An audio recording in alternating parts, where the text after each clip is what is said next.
We talk to the legends of the creative and entertainment industries. We talk to those on the rise. Steen Anthony Nielsen asks about the highs, the lows, and everything in between. This is Outcast Creative, and this is Industry Interviews. Hello and welcome to Industry Interview 98. We are 2 away from 100. Can you believe I only started this just over 2 years ago and I've already nearly done 100 interviews. In addition to all of the other breakdowns of shows that we've done, recommendations of shows. We're on episode 54 of the Nielsen ratings, our regular show that we do every Tuesday night at 10 p.m. UK, where we try and recommend you the latest stuff that we've seen. But the backbone of the channel has always been these industry interviews. It started out sort of asking my various connections of people to come on and talk about their journeys, their careers in the industries. And we've had everybody from directors of photography to actors to DJs to music producers, board game designers, and everything in between. Anybody who does anything creative, we get them on. And it's people from the top of the tree to people climbing up the bottom of the tree to people in the middle of the tree and everything, every level in between. I've got a co-host with me this evening because I am still getting over that really bad bout of pneumonia. So just in case I have a massive coughing fit, the inside man is here to help me out. And that's very appropriate because not only does the inside man work inside the industry, hence the name, but he also is a big fan, thanks to me, of The Shield. And that was where our guest tonight first came to the attention of my panelist. And you were particularly impressed with his acting abilities, were you not? Absolutely. Losing him on The Shield was devastating to me, and as I said in the actual stream when we did the breakdown, it was a character whose presence you actually felt throughout all of the episodes, even when the character wasn't even on screen, even when he may not have even been in the episode, you knew he was around. And that's the mark of brilliant writing, but also superb acting. And I was devastated to have lost him from The Shield. Absolutely devastated. Yeah, I remember both you and Northern B-Starred were sort of disappointed that we lost the character of T.O. Anyway, before we bring Cedric in, he's been kind enough to send me his reel. So shall we have a look at some of his other performances as well as a clip from The Shield as well? I think we should.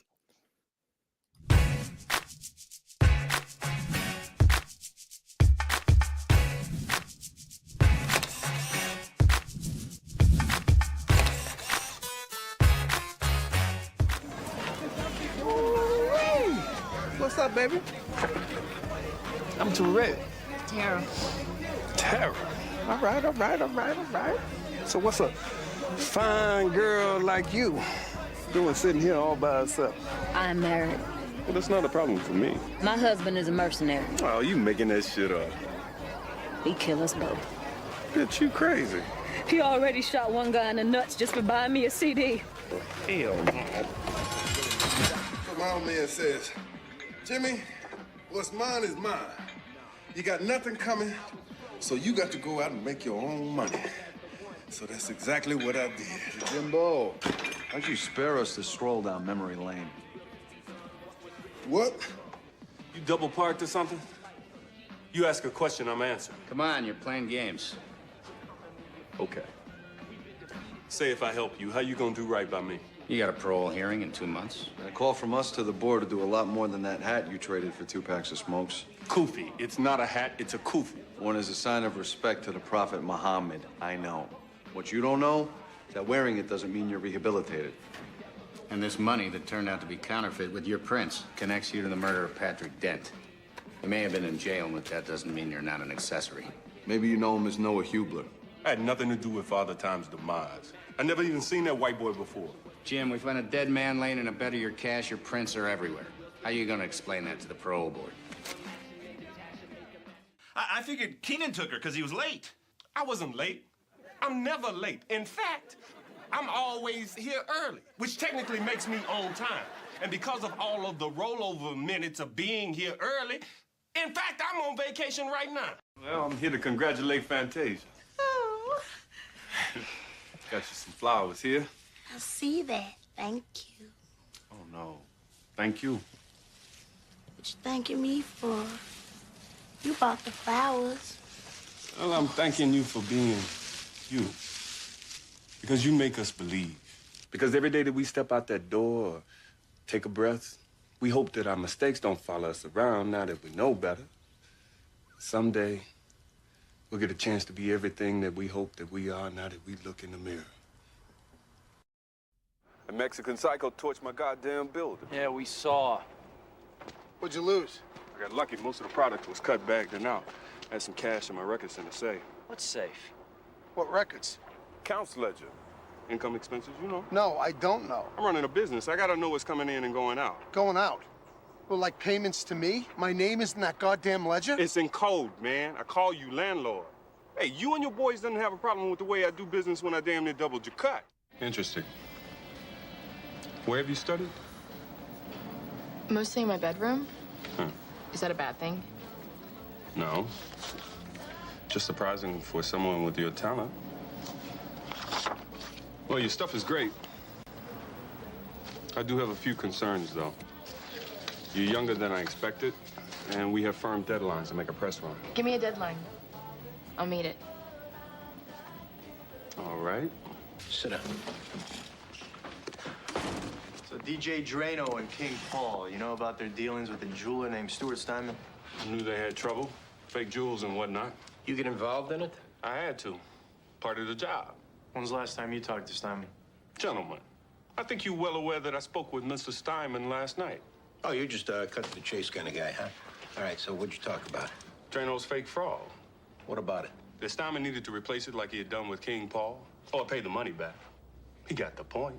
After you threatened him? Why would I threaten a man admitting he did wrong and promising to take care of the problem? Now, Steinman admitted it was fake. He did, like he did with King Paul. And he said he'd make it right. But somehow this morning, he winds up shot. Well, obviously Steinman did some shady business, and I doubt we're the only folks that he tried to rip off. Or maybe I'm in here because we're the only black folks. Please. Okay, well, we could watch Cedric's talents all day, but let's get the man in himself. Cedric, welcome to the Outcast Creative Channel. Great to have you here. Thank you for having me. Fantastic. Well, it's a pleasure, Lance. No, the pleasure's all ours.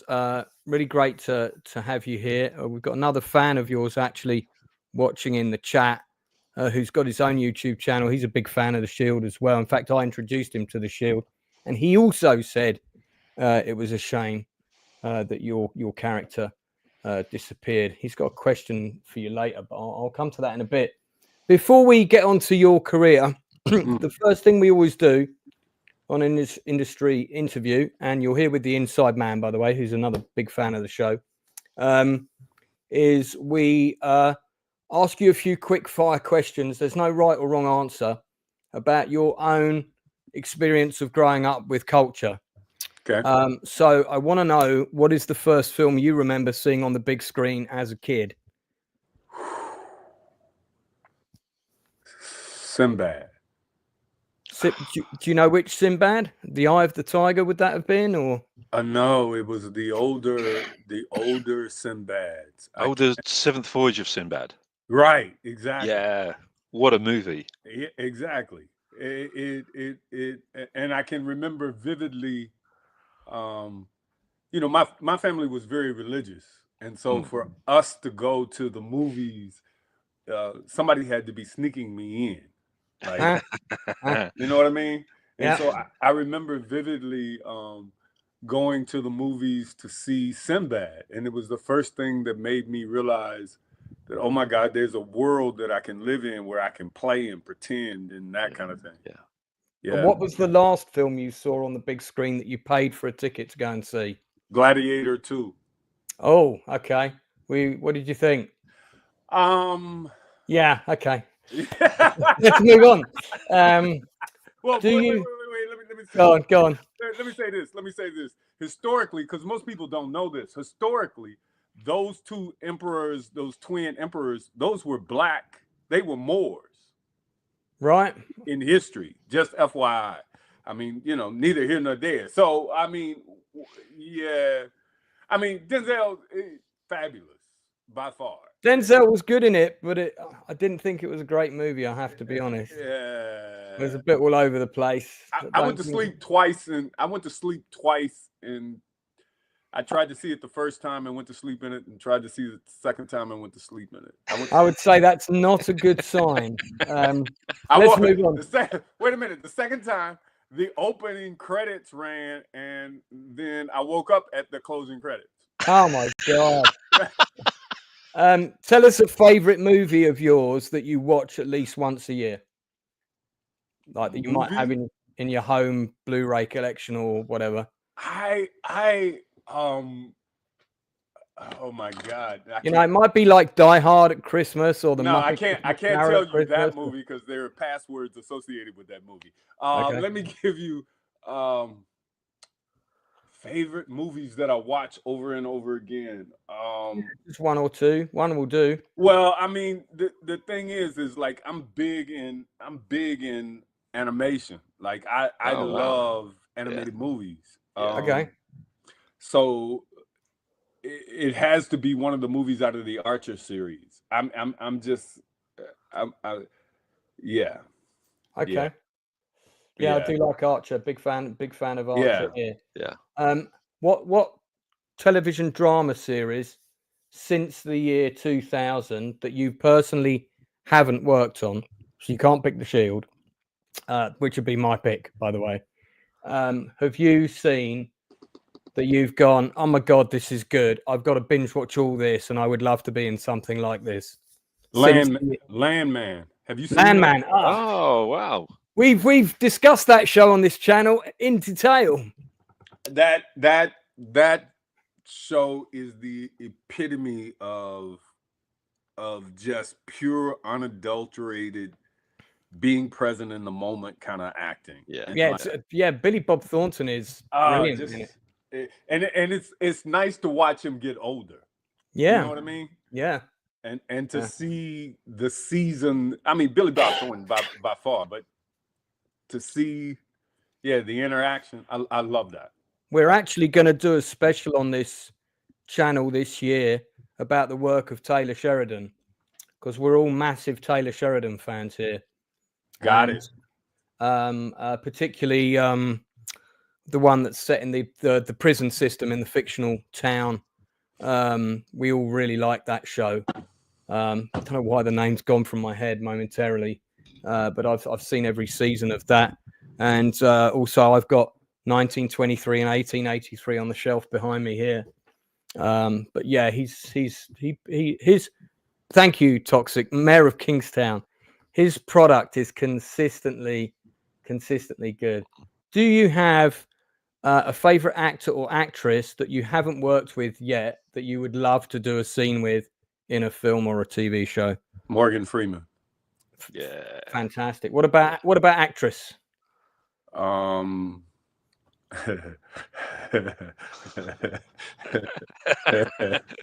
just waiting for the words Halle Berry to come out now.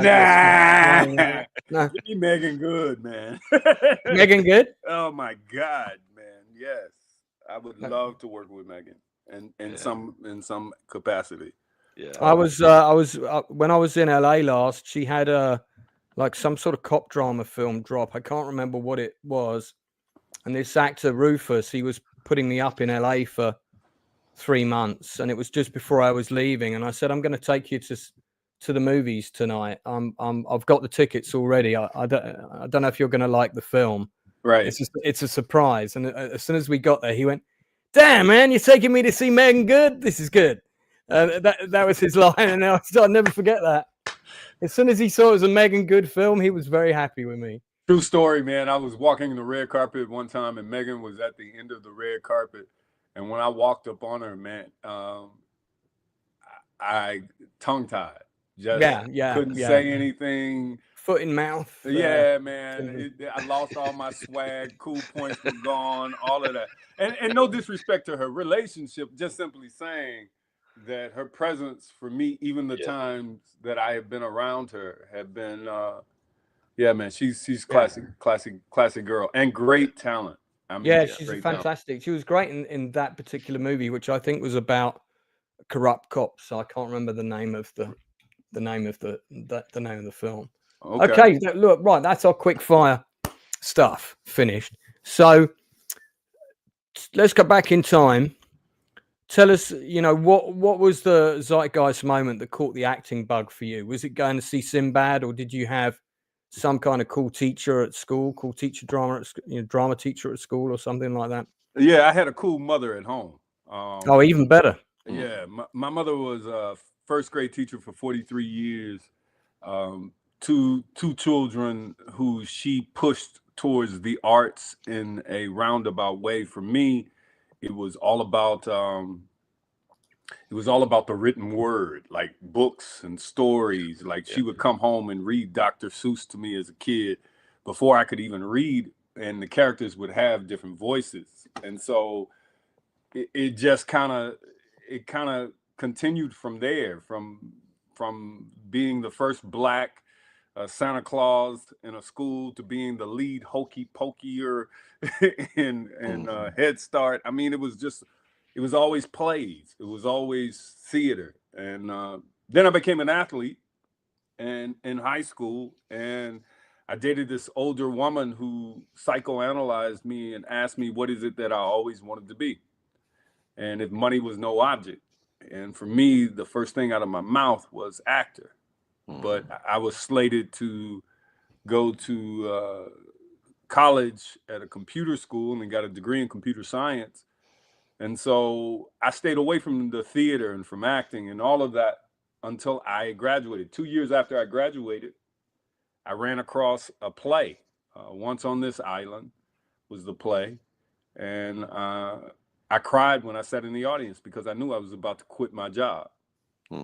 And so it took me 2.5 years to get the courage to quit my job, but it wasn't me that forced me out. It was the CEO of the company that I worked for, because I worked in tech.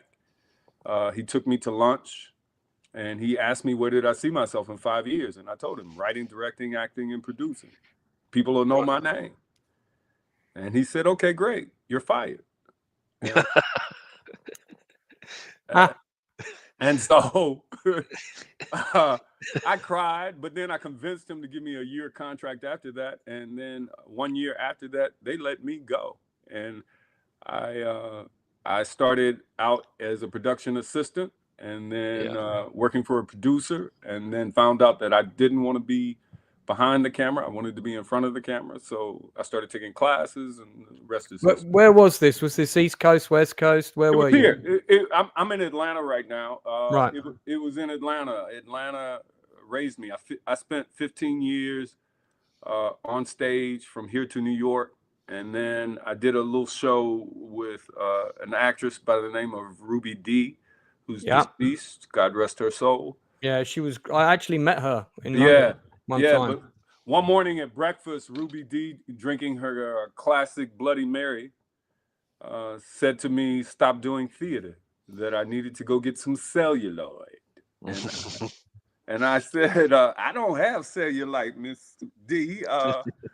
I'm toned. She was, no, baby, you need film and television to make them pay you in theater. And so then I spent the next 15 years concentrating on just film and television.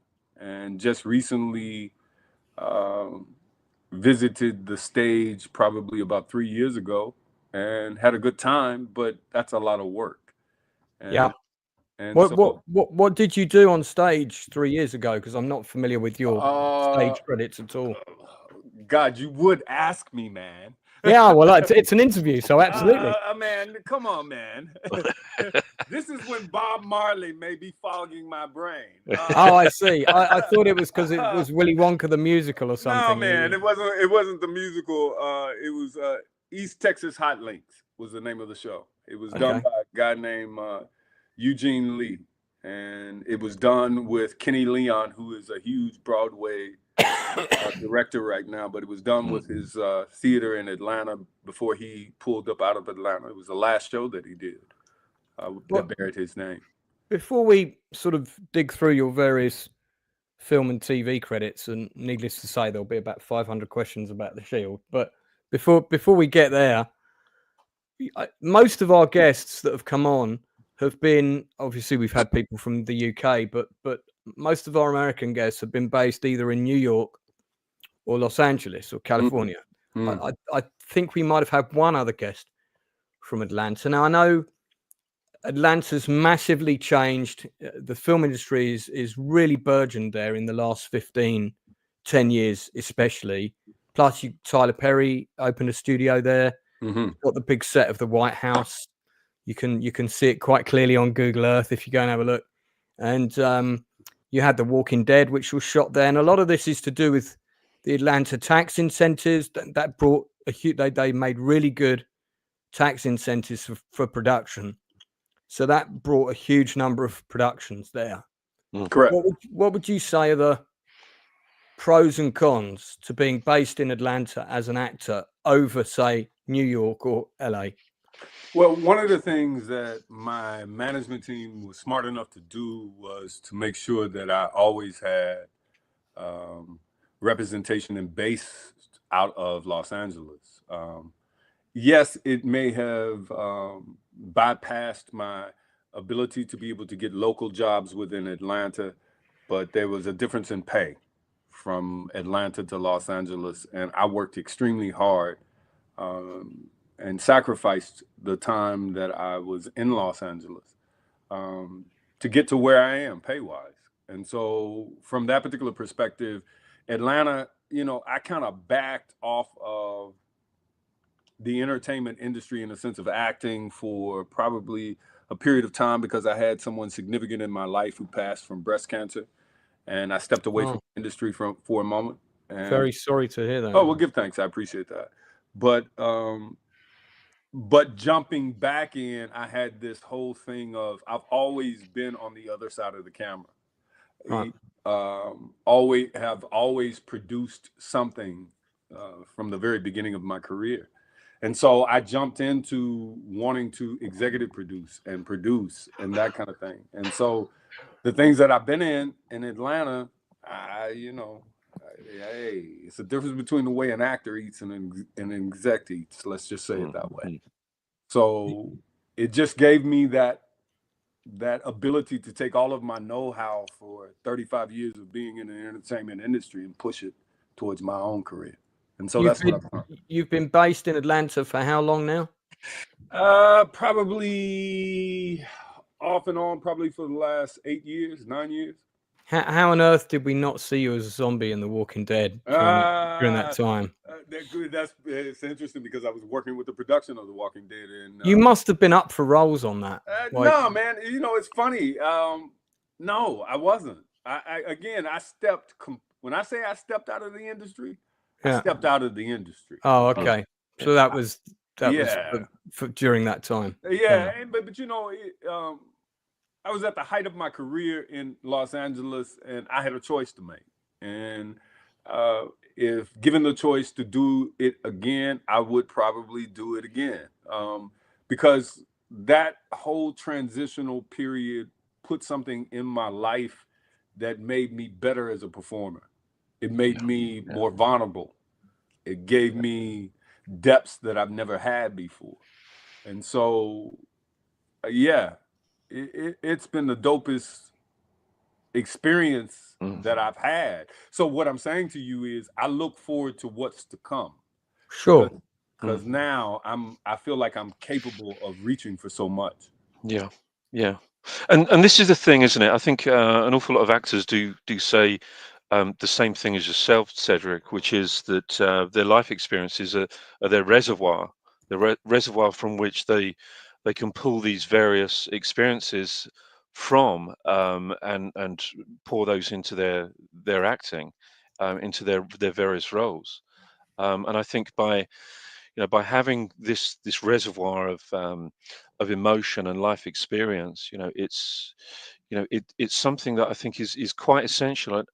So many unfortunately, so many younger actors do believe that the journey to stardom, to fame and fortune, is perhaps a quick and easy one. I think they've been led to believe that it's a quick and easy process, but there are, yeah, I mean, it is life experience. I think is definitely that reservoir. I think, and it's quite telling actually in your work. It's having Yeah, I'd seen, agree. yeah, it's very very telling. In your performances. Give thanks. I appreciate you even saying that. The funny thing is there's an actress that is in The Shield that I run in to from time to time. That's CCH Pounder. Oh, Oh my we're both God. massive fans of hers. You Oh no idea. wow. Yeah. Oh my God. I got pulled into a show in November to Right. perform in front of a couple of thousand people, live performance. I played Thurgood Marshall, and as I was coming back out of the airport, I ran into Cece, and so it's just interesting to me to know that I've had the opportunity to play with people who have the capability of playing on a high level. Yeah. And that I can exceed what they expect of me. And so that has been a blessing for the talent, because man, this is all I wanted to do ever since I was a kid. Yeah. You know what I mean? So yeah, entertainment industry is essence my life's work. Is what it is. As you've leapfrogged onto The Shield, and I want to make sure we don't miss out on it. Yeah. Let's cover that topic first. I normally cover the topics that we really want to make sure we've got time for at the beginning, rather than do everything sequentially. I mean, I'll just say off the bat, it is one of the most outstanding television drama series of all time, let alone one of the most outstanding crime sort of procedurals, as they like to be categorized. It came out within a few weeks of The Wire. They both dropped the same year. And The Wire, somewhat unfairly, I felt, got all the critics very excited. And The Shield kind of got left in the corner a little bit, like this kind of younger, noisy, angry brother. But I have rewatched The Wire once. I've seen the entire, all 7 seasons of The Shield 6 times now.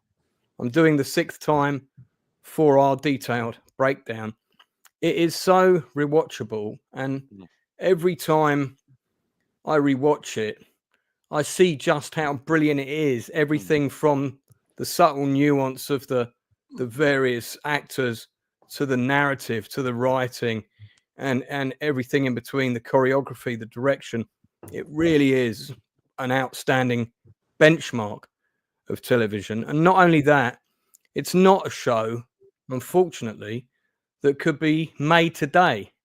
And that's why it's such a historic show, because it's so good. It's such a milestone of television. And I think I've recommended it to so many people that missed it.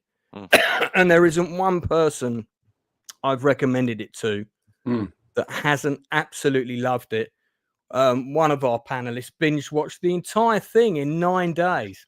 I mean, he obviously didn't have a lot to do that week, but or he phoned in sick. I don't know what he did, but So tell us. Let's talk about it from the beginning. I mean, it was very much Sean Ryan's show. You would have been called in by the casting director. This would have been before the days of self-tape, so you would have gone in the room. Who did you have to read with? Tell us about the process, and then we'll talk about you working on the show itself. It was the executive producer, God rest his soul, Scott Brazel. Yeah, man. Yeah. Oh, he also directed several episodes as well. Fantastic director. Yeah, he. I walked in. I had long hair at the time. My hair is long now. It just doesn't. It's black. You put water on it, we have noticed your hair from time to time. But I had long hair at the time, and I walked in, and he looked at me. He changed my career. I had auditioned in Los Angeles probably 25 times. and struck out every time. And I had gone to class the day before, and the instructor had tweaked me a little bit. And so when I went in to audition for Scott, he tweaked me more. He told me, he said, do it again, do it faster, and don't do anything. And I went, okay. So did it faster, didn't do anything. And as soon as I walked out of the room, I got a phone call. And so I went to my knees, of course, and cried and prayed and did all of those kind of things.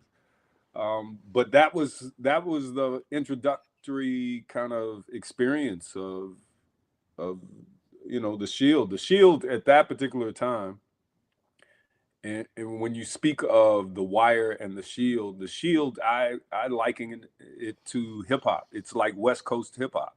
Yep. And The Wire is like East Coast hip hop. And anybody that understands those two things can see the similarity of the way that it's cut, the way that it moves. Think about it. Kobe didn't drive. He shot from the outside and looked pretty.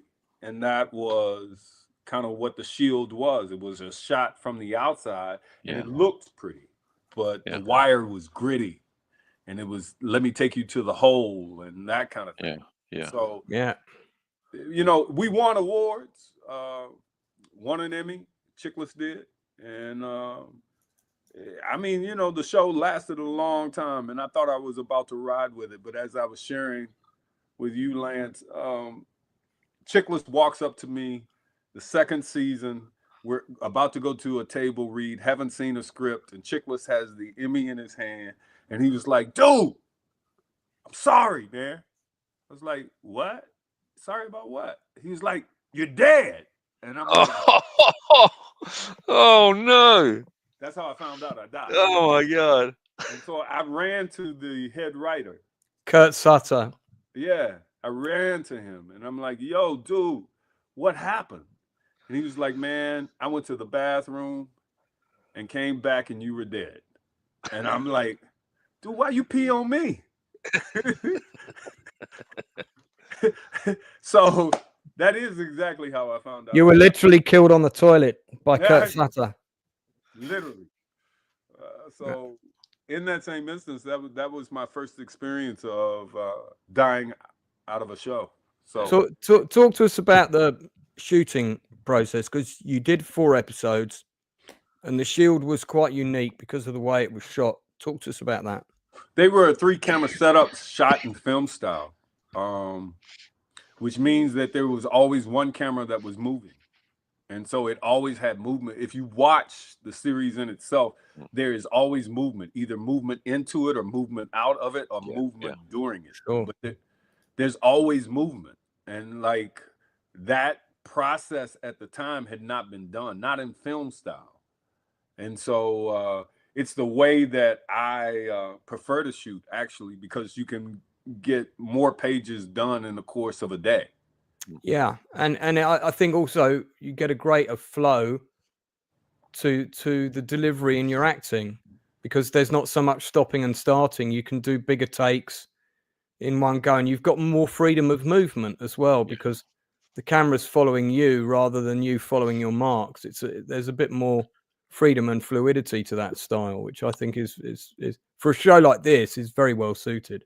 Well, I should imagine. Sorry, apologies. I was going to say I should imagine that that what it does is it focuses you as an actor considerably more than if there was just the one camera, perhaps, just the one locked off camera. Having the 3 cameras shooting at the same time, I mean, you must be incredibly focused and incredibly, everyone must be absolutely on their A game when they're doing it, and the pressure must be quite intense, I should imagine. Well, one of the things that rule of thumb that Scott gave me, which was go faster, do nothing, became the mantra that we worked in. I mean, I showed up, I did nothing, I spit the lines out, but still emoted. I mean, come on. If something hits, it hits. But Scott, man, that changed my methodology from then on. And so I still use it. What was it like working with Chickless, and how many takes would you do typically for a scene like that? And would you get any kind of rehearsal, or was it literally just turn up and let's go? No, I mean, they give you, run it 2 or 3 times for camera. And after you've run it 2 or 3 times for camera, it's like, let's jump in. Time's wasting. And Michael Chiklis is giving. One of the most giving actors that I've been around in a long time. That whole cast, that was so well cast. Just the opportunity to work with men and women who have become experts in their craft, it's like hitting a tennis ball with Serena Williams. I mean, it's it doesn't get any better than that, man. Yeah, it just doesn't. Yeah, it does. Yeah, I must just say, looking at some of the shots of you in The Shield and looking at you now, you haven't aged a single day. Hey, man, black don't crack. Yeah. Yeah, what's that? What can we borrow your moisturizer, we do cocoa please? butter and shea butter, not Jergensen. Yeah, I mean, I noticed that on your show reel. I don't know if it was in order, but it was like you were aging backwards at one point. That's an older reel too, so I apologize. That was the quickest thing that when you said MP4. No, it's fine. It was the quickest thing I could put my hands on. Shooting and going from kind of shooting in LA, you also did you did 2 others of my favorite shows. Both shows that I used to binge watch religiously. They both used to screen on Channel 4 at 10 o'clock at night in the UK. That's the same channel that first started showing The Shield on British TV. And they used to show them together. It would be 10 o'clock, CSI New York, 11 o'clock, NYPD Blue. And I'd be like, oh, great, 2 hours of great television. And I remember both of those episodes. And I remember both of those scenes that we showed at the beginning. I particularly remember the whole thing with the guy talking about the hat and the Muslim hat and everything. Talk to me about those 2 different shows. Again, you got incredible caliber of actors. Gary Sinise, just an outstanding actor. Beautiful. And I think he's also one of the main producers of that show, if I remember. So I assume he probably carries a fair bit of weight on set. Any differences in the casting process with those 2? Were you just the producer, the casting director, or did you read with Gary? Or no, it came straight from the casting director, and then I ended up with one of the producers of each of those shows, and you're in a room and it's a bunch of people determining whether or not you get this job. Those were the olden days. Nothing was up to date. And so you go in and you do your magic and leave it in the room and walk out and pray and hopefully something occurs. But as an artist, for me, it's always the adventure of that you get out of going to bat. Doesn't mean you're gonna hit the ball all the time, but the ability to be able to paint my art in the way that I see this particular scene is what I was given. I will share this with you about NYPD Blue.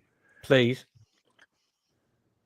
Probably 9 pages of dialogue, long monologues. Wow. I show up on set.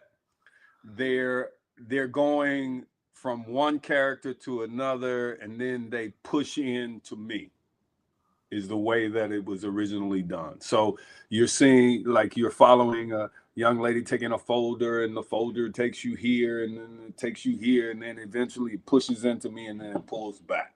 Right. Right? And so then it's time for me to go. And I'm delivering these 8 pages of lines, and everybody on set goes, where the hell did this dude come from? Because, like, I'm pushing them. Yeah. Right? Yeah. 1 takes. Let's go. Let's go. Yeah. So then they say, okay, great. Lunch. Okay, I go to lunch. I eat half a chicken.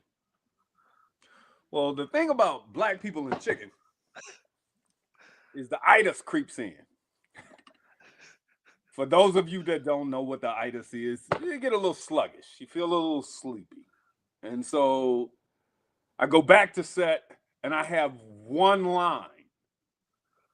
They go from this person to this person to this person and they introduce me. And I flubbed that line 20 times. Oh. and they looked at me and he literally said, I take all my shit back. I was like, dude, my fault. I shouldn't have eaten chicken. Should have ate the salad. That episode was directed by Carol Banker. Yeah, that's correct.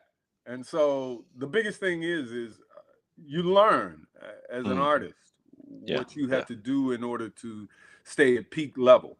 And so that's the key for me. You put me on set, man, and I become a different animal. I really do. No, So anyway, I believe that. How was it working with Dennis Franz? oh my God. Hit your mark, do the work, go home. He's trying to get home. Got time. Let's go. That is great. Do the work. Let's go. Yeah, I want to go home before 6. Okay, so it becomes that whole situation. So you do the work. You do the work. Well, he was on the season 11 by then, so and I think he's in almost every episode of that show. Yeah, which is man. finished now. Man, he made a mint off that show. Well, Yeah, he made a mint. never had to work again. Well, I mean, nobody wants to not work again if you love this craft like you profess that you do. But in that same instance, to be able to take care of your family and to take care of others and things of that magnitude, that's a blessing. Oh, he'd been in the industry quite a long time by the Yeah. time he did NYPD Blue. And I remember seeing him in Die Hard 2, and he's like the airport cop antagonist of Bruce Willis. We're going back. We're going back a bit there. Were there any sort of marked differences between, because both of those shows shoot in New York, obviously. So aside from the weather, were there any marked differences between the way the productions functioned and as opposed to something shooting out in LA? Actually, both of those shows shot in LA on soundstage. NYPD Blue shot in Yeah. LA. Yeah. I thought they did the That's interiors great. in New York. No, man, That's the whole fantastic. thing is shot in LA. Yeah. That whole series, all of it was shot in LA. I mean, I know they went to New York to do location shooting because you get famous streets exactly. with them walking down. Yeah, you do B-roll. You pick up B-roll in New York, but the majority of it, principals were shot in Los Angeles. But the interesting thing is, again, one show, matter of fact, the other 2 shows that we just discussed, those shows were shot with one camera. Right. You know what I mean? And coverage and so forth and so on. Yeah. Move in that manner. But the Shield, I mean, there's that time that I'm sitting at the table and CCH Pounder is interrogating me.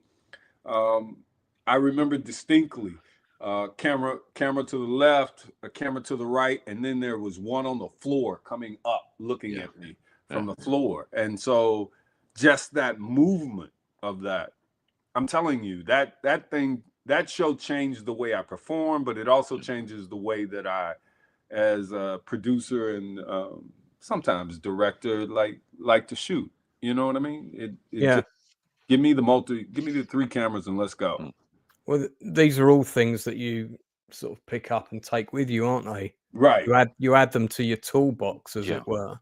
Right. I mean, there's and this is where I think again, when we see certain younger people who perhaps have taken the wrong advice, where they think that there is a set way of doing absolutely everything, and don't seem to realize that every single production is a learning experience. And as Lance said, these are different implements that you add to your toolbox, to your not just titles to a resume, not just shows and movies to a resume. These are these are things that you equip yourself with as an actor, filmmaker, and those things are, they may not necessarily come out every time, but when you want them, you can pull those little bits of those mechanisms out and implement those with something, when it's required. I think your description of this as acting as being an adventure, I think that's a wonderful way of describing it. I think it's truly a really wonderful way of describing it, because I think it is quite an adventure, and it's something that not many people do. I mean, a lot of people do, but not many people have the privilege of having the longevity in the industry. Yeah. But I think that adventure, I think that's a wonderful word to have used. It really describes it perfectly. I got into acting because I was, again, trying to teach a bunch of knucklehead kids in an inner city church acting, because we were using acting techniques to tell stories out of the scriptures, right? Yeah. I didn't know what the heck I was doing, man. And so I started taking acting classes, and then I'd go back and teach these kids. And so for me, acting has been a source of learning and then teaching it. And so learning and teaching and doing. And so from that particular perspective, it is an adventure for me. It is the most spiritual thing that I think I have involved myself in, is listening to, the creator, in a sense of, I should do this, or I feel like I should do this, or what if I did this, that kind of thing. Yeah. Let's go back to the beginning a bit. Because you had a sort of a bunch of small credits, starting off with Worldwide Wrestling. It's the first one that's listed on. I like the way you're just listed as a loony. I don't know what that means in the context of Worldwide Wrestling. I thought we were talking about the Shield. We're going back to talk about WWE. Well, I want to cover. We don't want to talk about just the Shield. But I mean, you did several early credits like Nothing to Lose, Pay the Price, and you're also on America's Most Wanted. I mean, not playing yourself, obviously, or portraying somebody else. But and then Dawson's Creek, which was a big show in its day. It's actually coming back now. Oh, is it the older actors playing the parents, or is it all? I think they're gonna reboot it from ground up. That's not gonna work. I'll give it one season. Talk to us about Dawson's Creek, because I'm pretty sure that did shoot on the East Coast. Yeah, it shot in Wilmington, North Carolina. Yeah, they based it there, didn't they? Mm-hmm. And Wilmington had a tax credit at the time. It was one of the first East Coast cities to actually have a tax credit. And so, again, it was the same situation. I walked into a situation.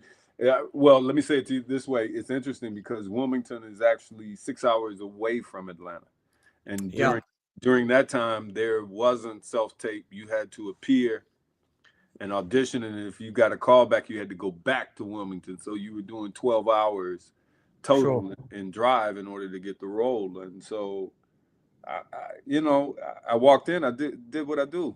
I just, again, had the experience of being taught to do nothing but to be truthful in what I'm doing.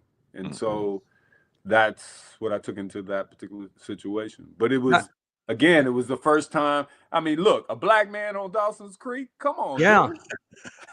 There was one season where they had a black female love interest as well. I think she was the daughter of the principal, if I remember rightly. But I mean, come on. Yeah. I was ahead of my time.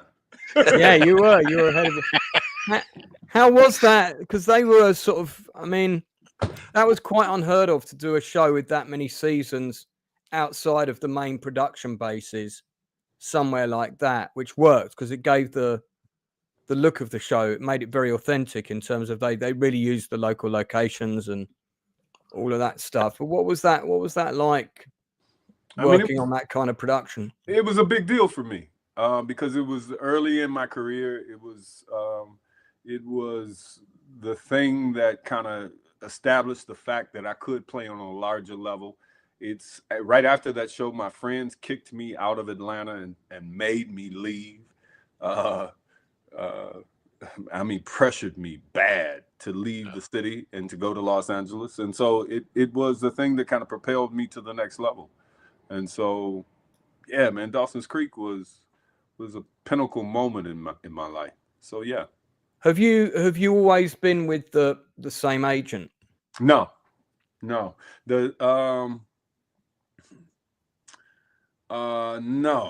I, had the big Hollywood manager and agent and did all of that kind of thing and roamed around, and then got to a period in my career where business in Atlanta was calling, and I came back. I just FYI to you, at that particular time that I was doing those shows out of LA, I owned an Alzheimer's facility in Atlanta.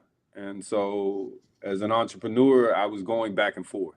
And at the same time, I was producing a conference around the country that was in the religious world. I was the executive producer for this very well-known minister, who I will not call their name, that I ended up in court with. We won't talk about that. But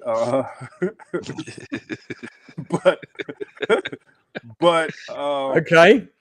So I was busy. So when I wasn't, because I was the cat that would come into LA, stay in LA, work, and then immediately fly out. And then they call me and say, you have an audition tomorrow.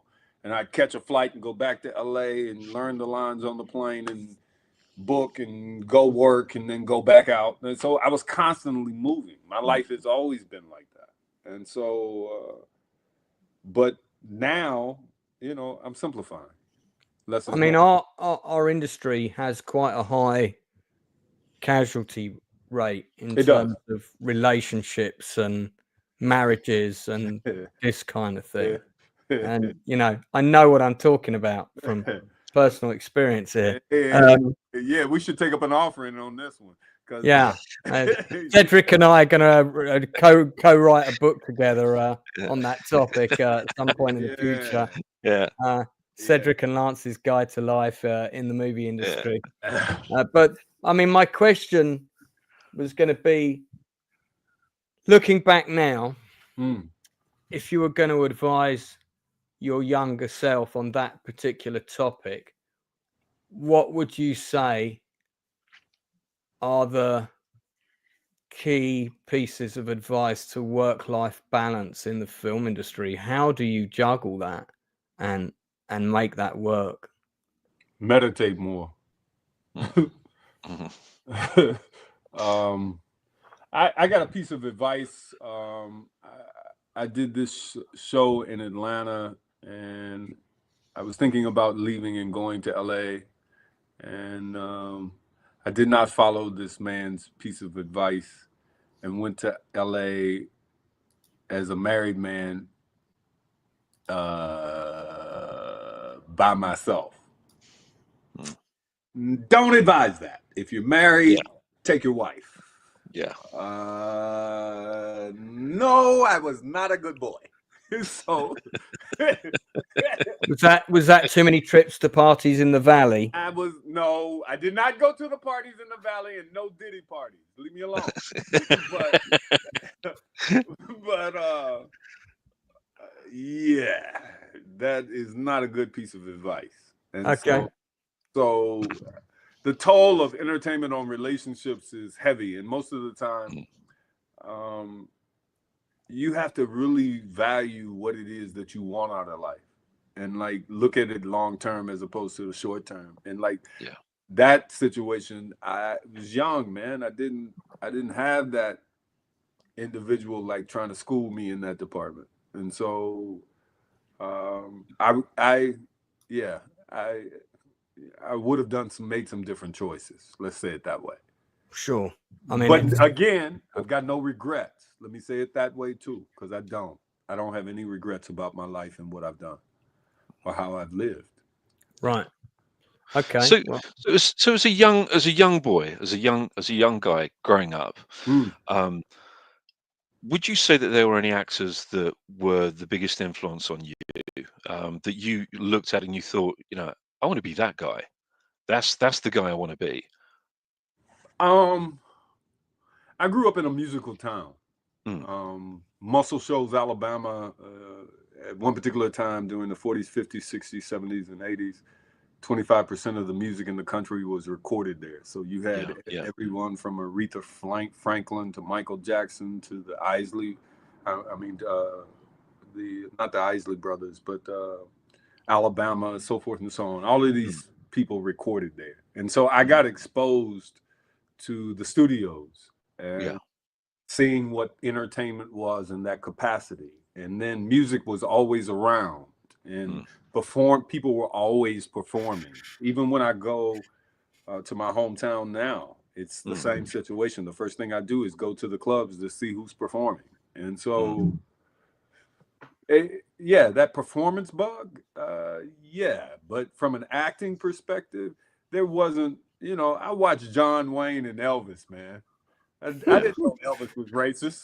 I didn't know. How was I supposed to know, man? John Wayne was one of the first actors I followed as a kid, because as a kid in the 70s, on TV, there's a lot of Western. But how was I to know?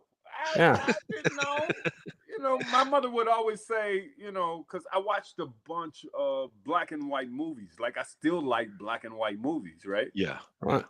And my mother would always say, why are you watching these antiquated movies? They have fuzz in them. And I'm like, I don't know. I like them. And so that's always been my thing is, I was binge watching as a kid. So I'm doing it now it's the same thing. I get caught up, I'm gone.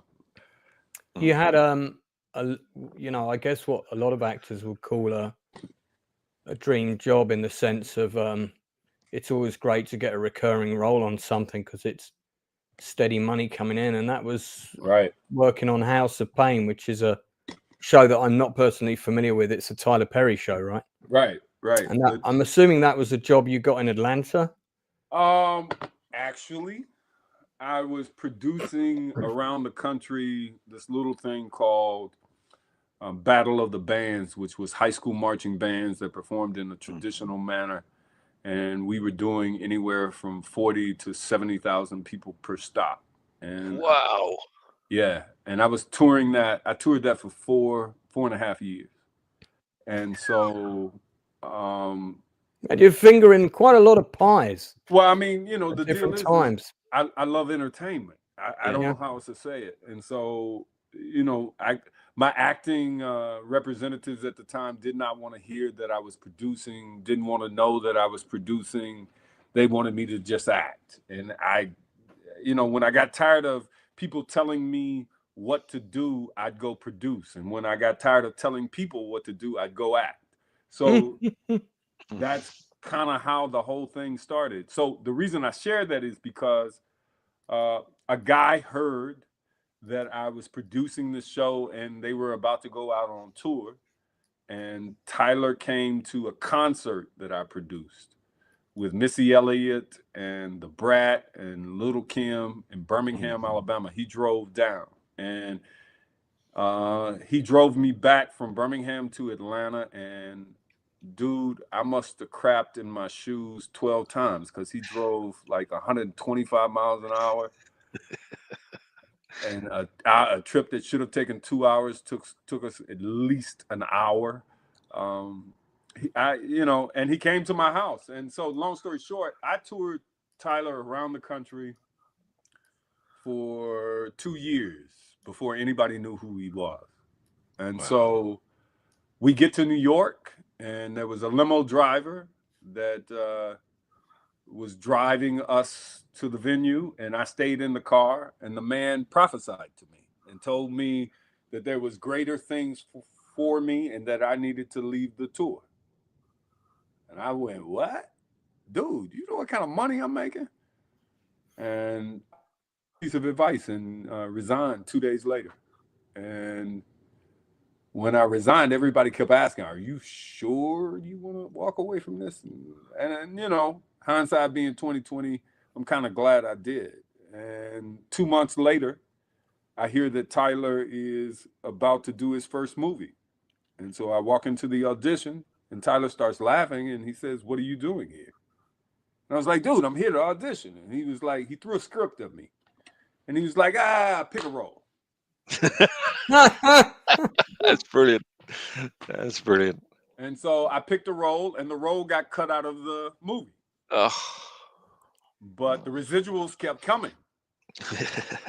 And so when the second movie came up, I walked in to audition, and he looked at me and said, "Go home. I'll find you a role." And so he threw the script at me, and I ended up being in his second movie. And then when I heard that he was about to do House of Pain, he built this studio. No, he didn't buy it. He moved into the studio that I used to work in. I used to be a salesperson for a studio. And he bought this studio. And when I heard about the 100 episodes, I bum rushed the security guard, ran past the security guard, flew open the door, ran into the studio with security behind me, and I ran into Tyler. And he said, "Man, what are you doing?" I was like, "Dude, you need somebody to help direct these 100 episodes. I need to direct with you." And so he's like, "Come on, walk with me." And he showed me the studio, and we talked about me directing. And I went back to LA, started working again. And then I get a phone call that says, "Cedric, Tyler wants to see you on Wednesday." And I'm like, "Dude, I'm on my way to Miami to meet a supermodel." What? Are you sure? Yeah, just come in on Wednesday and get, come pick up scripts. So I fly in on Wednesday, I pick up scripts, and I'm thinking, I'm just gonna pick up these scripts and go to Miami and figure out what I'm directing and that kind of thing. But then they push me to wardrobe. And I'm like, "Why am I going to wardrobe?" And I'm in a fitting, and then they tell me, "You don't know that you're such and such character." And I'm like, "Dude, no." And so that's how I found out that I was in the show. I didn't have... That's a great story. That's great. Did you still get to go and meet the supermodel in Miami? Yeah, I did, man. Yeah. Okay. All right. Yeah, I did. I'll grill you for more information on that story off camera. Man. Yeah, I did, man. You got cast in True Blood as well, which I know that's going back a little bit, but that's another iconic show. We got to see your scene in there. Don't know whether you've chatted up any mercenaries' girlfriends in real life, but I do really like that scene. That's a great scene. Yeah. Yeah. And at the time, I was on House of Pain. I was doing Tyler's show and got a break and flew out to LA to shoot that during the break, and then flew back and shot an episode as soon as I got back. So right. It was a crazy time. Yeah, I can imagine. Yeah. What would you say before I go to questions in the chat and then we start to wrap up? What would you say is as an actor first? Would you say is the most important lesson that you've learned apart from the piece of advice that Scott Brazel gave you? Apart from that, go faster and do nothing. What would be the next most useful thing you've learned? Never stop learning. Yeah. Never stop expanding. Like I do capoeira de Angola, which is an African martial arts that goes back to the 14th century. I've been a practitioner for quite a period of time. My teacher my master today is what he is called. Is a gentleman who brought the first teacher from South America into the country. Most people don't know that. Most people associate capoeira with Brazil or with South America, but it originated in Luanda, Angola. And oh, really? yeah, it did. Okay. And so I 2 years ago went to Luanda with my teacher and had the privilege of teaching class in Luanda. And so, yeah, it's like I just had this conversation with my nephew who is in the entertainment industry as well. I realized that everybody doesn't have the opportunity to take their God-given talent and push it to the utmost or to the edge. And so that's my thing, is never stop learning, keep pushing your talent, keep making yourself nervous, do whatever it scares the hell out of you, do it. Look like a fool, act like a fool, don't care what people think, and just go for it. Like, that's life though, right? Yeah. Agreed. That's life. Did you do any scenes with Crystal Fox when you worked on the Haves and Have-Nots? No, I didn't do anything, any scenes with Crystal, but I know Crystal for a long. Because I'm right in thinking, I think she's a relative of Nina Simone's, right? She is. Yeah. She can sing. Like, she's a fantastically underrated actress, I would say. You know, and she is a great person. Like, yeah, I get that. I've had the privilege of guarding for her. What I mean by that is there are certain actresses that know that if they're in my presence that I'm a warrior. And so, you know, you're protected well. Let's just say it that way. And so I've had the privilege of being in a situation where I made sure she was good. So yeah, she's a blessed spirit. Like, I love Crystal Fox's work. She's got a really great energy in anything that she does. I've picked up on that, and that's why I wanted to ask you if you'd done anything with her. And she's been in the industry a fair old while, and I mean, she's done a lot of work, but I feel like, you know, casting directors could be giving her better opportunities, because she's certainly earned them. She really has earned them.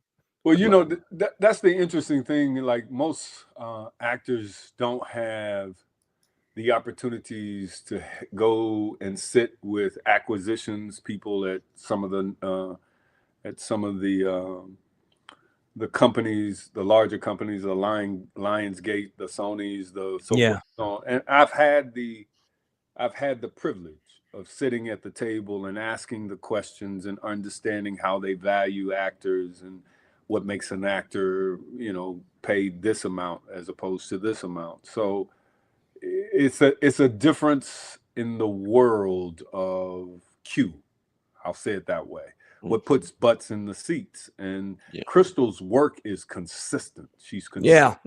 She's consistent. And so, you know, sometimes how people value African-American actors is different than how they do their counterparts who happen to be of other ethnic backgrounds. We're often taught that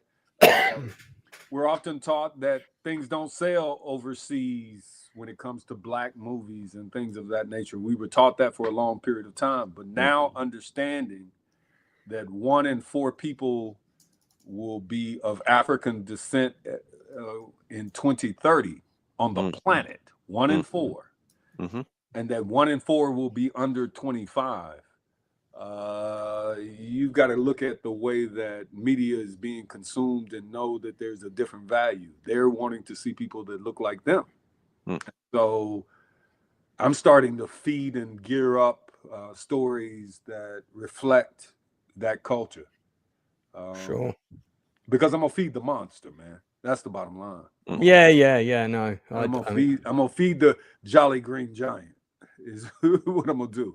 Yeah, and this industry, one way to describe it certainly is as a monster. That man, you already know. I do. I've been eaten by it many times. We do. We're in the trenches. All right, I'm going to go to questions in the chat now to wrap up. We may have covered some of these already. This is from Northern English Bastard. Question to Mr. Pendleton: which episode or episodes of The Shield do you still find hard to watch? Probably the ones you're in, because I know actors hate watching themselves. No, I hate watching the ones I'm not in. Oh.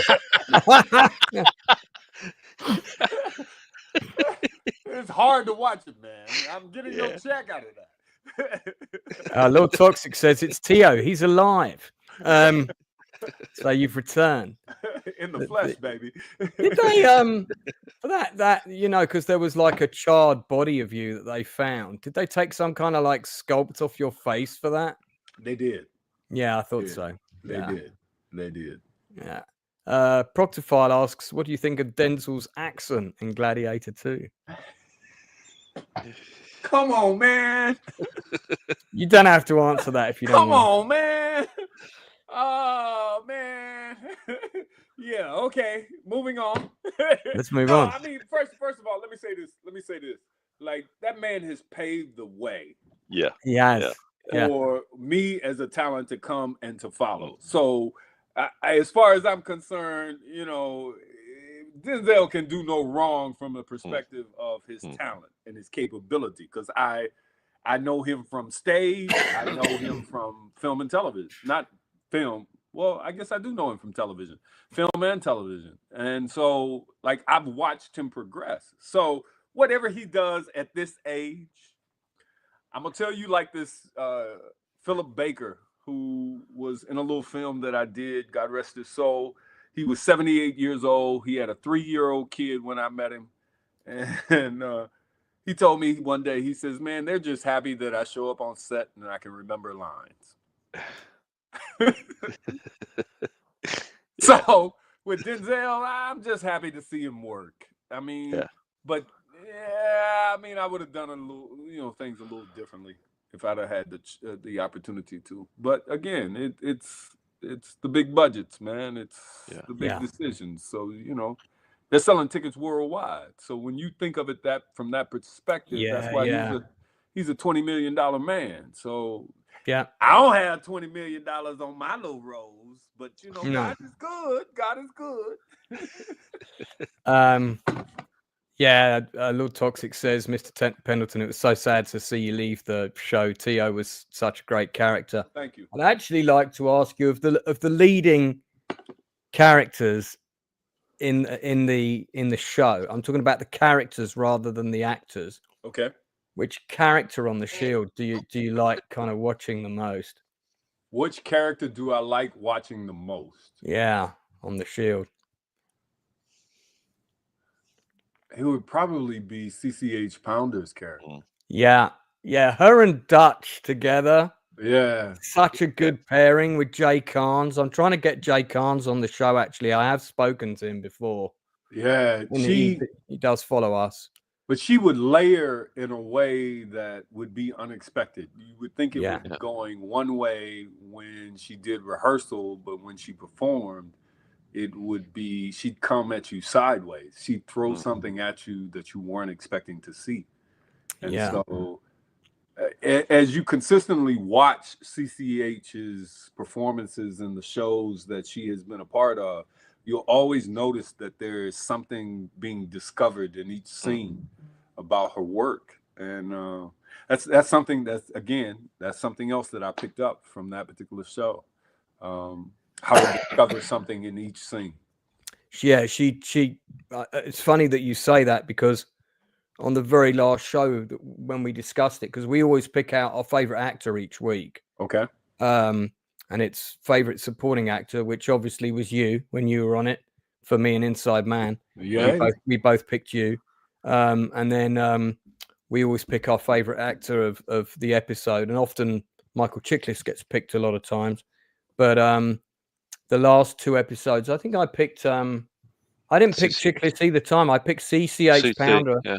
And was it CCH Pounder for one and Jay Carnes for the other one? Yes, it was. Yeah. It was. Yeah. So I picked the 2 of them this week for episodes 5 and 6 of season 2, and I've probably picked CC, I think, about 50% of the time.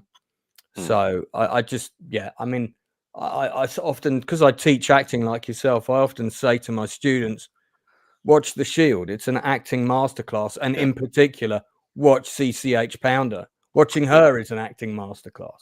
It's not what she does sometimes. Sometimes it's what she doesn't do in a scene. You know, and it's the in the Shield especially, it's the moments between the dialogue with the actors a lot of the time. It's what they're not saying, or in the moments that they're not talking, but how they're still in character and how you can read their faces and you can see what the character is thinking in that moment. And I think she can give a look that you really wouldn't want to be on the receiving end of. You know, there's something, you know, she doesn't just act just emote with her face, but there's something behind the eyes. She sort of acts from behind the eyes as well, you know. And you can tell there's something there that you know she's acting, even when there may be, as you said, silence and you know, we have a pause in the action and the dialogue, you know, but she's got this incredible way of emoting, and it is this look, you know, especially when she looks at Vic with such disdain. You know, nobody would want to be on the receiving end of that look. Man, but you know, the other thing too is besides just the skill, she's a great human being. Yeah, I can see that. It's just there have been times, I will share this with you, when my friend was transitioning. She caught me in a Trader Joe's here in Atlanta, her and Cheryl Pepsi Riley. Actually, those two women caught me coming out of Trader Joe's and stood in the parking lot and waited till I got there. And they jumped in my face and said, "What's wrong?" And I'm like, no, what's wrong? So I told them. And as I was telling them, you know, it's something about a woman. One woman put her bosom, her udders on this shoulder, and the other one put the others on this shoulder, and they hugged me.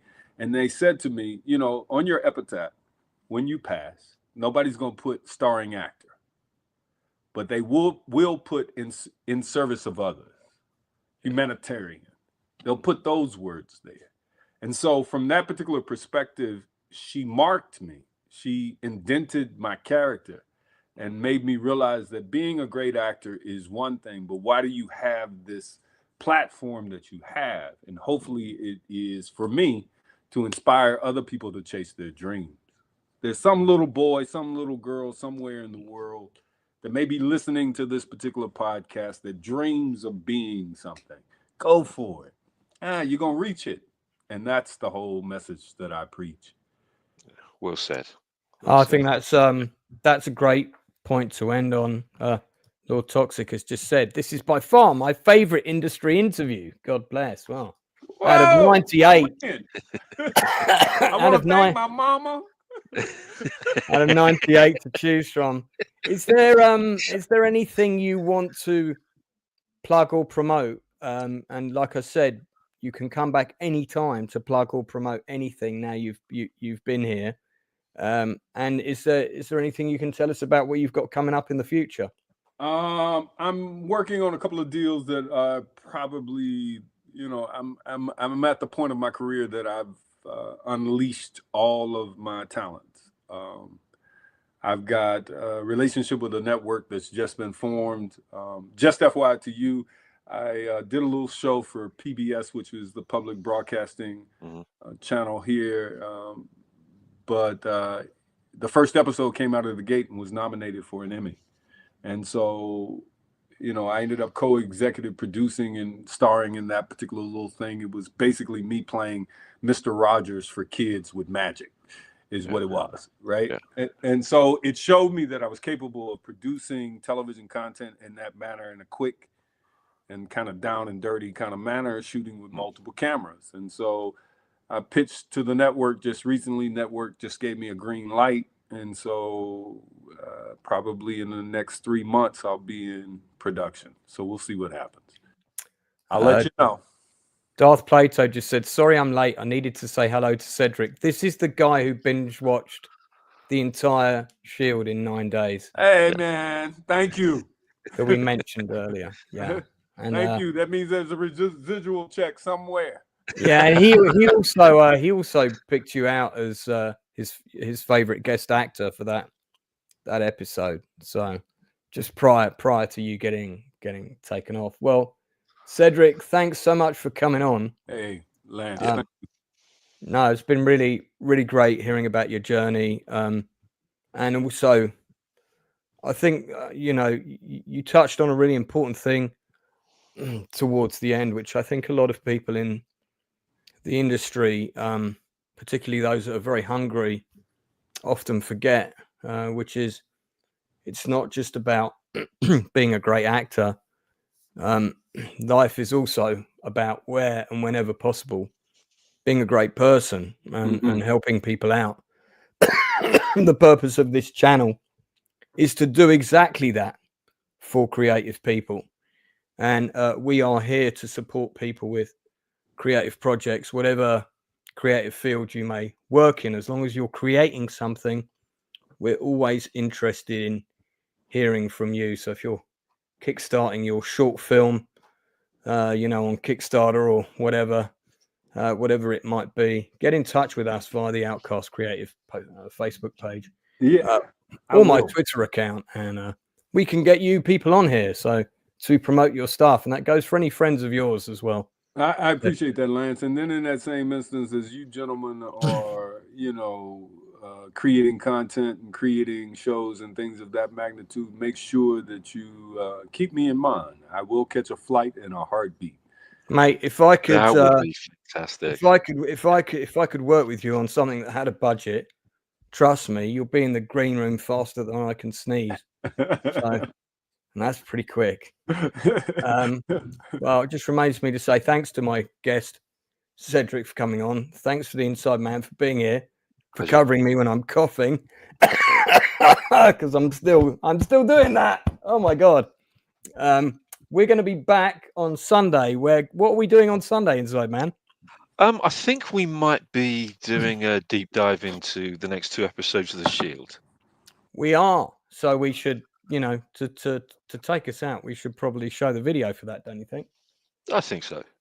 I'm a different kind of cop.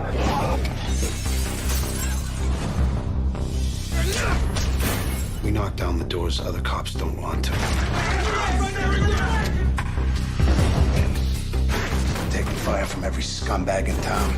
They didn't earn it. I don't feel bad about taking it. All about bringing force down on the street. Why don't y'all take a look at what you got going on under your own roof? I never put the money above us. How long you think that's gonna last? I don't want Vic in our lives anymore. You're investigating me? Vic Mackey beats suspects. He deals drugs. And that's just all in one day. I wonder what he's gonna do tomorrow. Everybody down!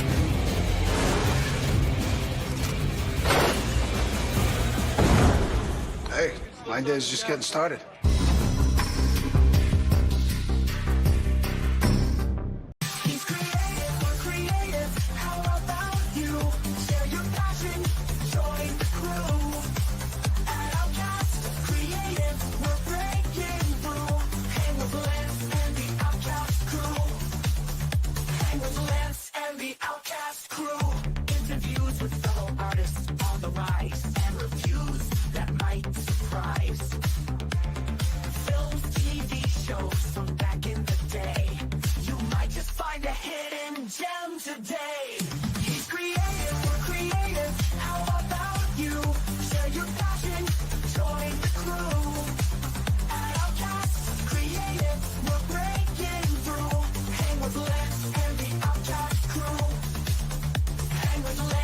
The Outcast.